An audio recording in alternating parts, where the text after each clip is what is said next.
اسلام نکاح پر زور دیتا ہے.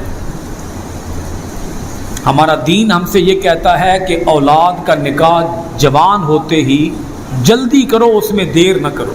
اللہ تعالیٰ نے ہی مرد کے اندر، یا ایک جوان بالغ مرد کے اندر اور جوان بالغ عورت کے اندر، یہ جو خواہش ہے جس کو ہم جنسی خواہش کہتے ہیں، یہ خواہش خود اللہ پاک نے رکھی ہے.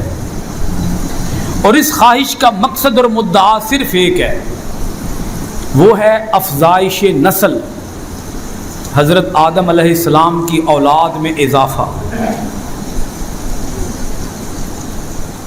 اور اس کا سبب اللہ پاک نے بنا دیا میاں بیوی کا ملاپ.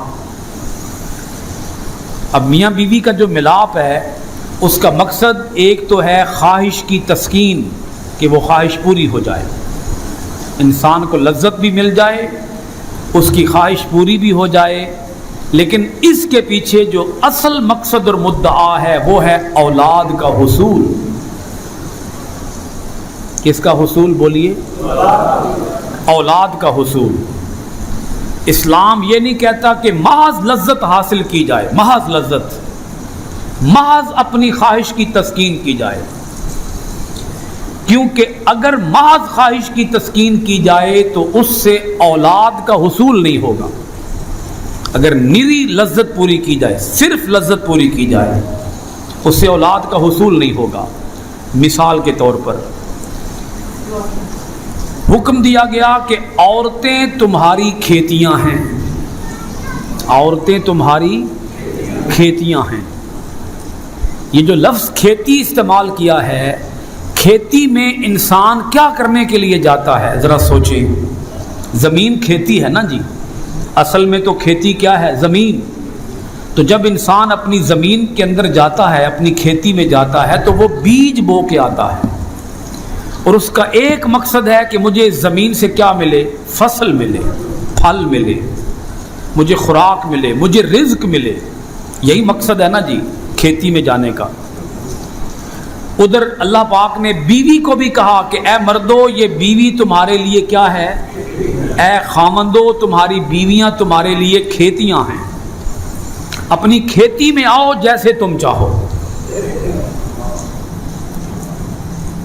اب اگر ایک مرد اپنی بیوی کا وہ راستہ جو کہ ناجائز راستہ ہے، جس کو دبر کہا گیا، دبر ایک راستہ ہے فرج، ایک چھوٹے پیشاب کی جگہ ہے اور ایک بڑے پیشاب کی جگہ ہے. اس بڑے پیشاب کی جگہ کو دبر کہا گیا، چھوٹے پیشاب کی جگہ کو فرج کہا گیا.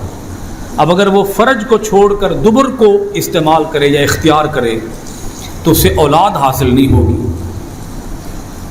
اگر اولاد حاصل نہیں ہوگی، انسان کو لذت تو مل جائے گی، اس کی تسکین یا خواہش تو پوری ہو جائے گی، لیکن اولاد حاصل نہیں ہوگی. اس لیے منع کیا کہ اس راستے کو اپناؤ جس راستے سے تمہاری خواہش بھی پوری ہو اور تمہیں اولاد بھی مل جائے.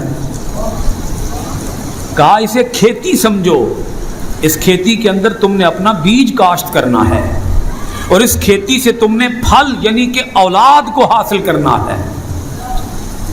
سو تم فطری راستے کو اپناؤ، غیر فطری راستے کو مت اپناؤ. ایک تو کہا کہ اسی بیوی سے اپنی خواہش پوری کرو جو تمہاری بیوی ہے، جس سے تمہارا نکاح ہے. غیر کی بیوی کے پاس مت جاؤ، اپنی بیوی کے پاس جاؤ. اپنی بیوی کے پاس بھی آؤ تو وہ راستہ اپناؤ جس سے تمہیں اولاد کا حصول ہو سکے. اسی طرح اگر کوئی مرد کسی مرد سے اپنی خواہش پوری کرے گا تو اسے اولاد تو حاصل نہیں ہوگی. خواہش تو پوری ہو جائے گی مگر اولاد حاصل نہیں ہوگی. مرد سے کرے ہم بستری یا بدفعلی تو اس بدفعلی سے اولاد کا حصول تو نہیں ہوگا. تو اس لیے اللہ پاک نے پیغمبر کو بھیجا کہ یہ فطرت سے دور ہو گئے ہیں. فطرت سے یہ اپنی خواہش کو پورا کر رہے ہیں فطرت کے خلاف. یہ اپنی خواہش پوری کرے اپنی بیویوں سے، اور اس کا بنیادی مقصد کیا رکھیں؟ بنیادی مقصد رکھیں اولاد کا حصول اور افزائش نسل.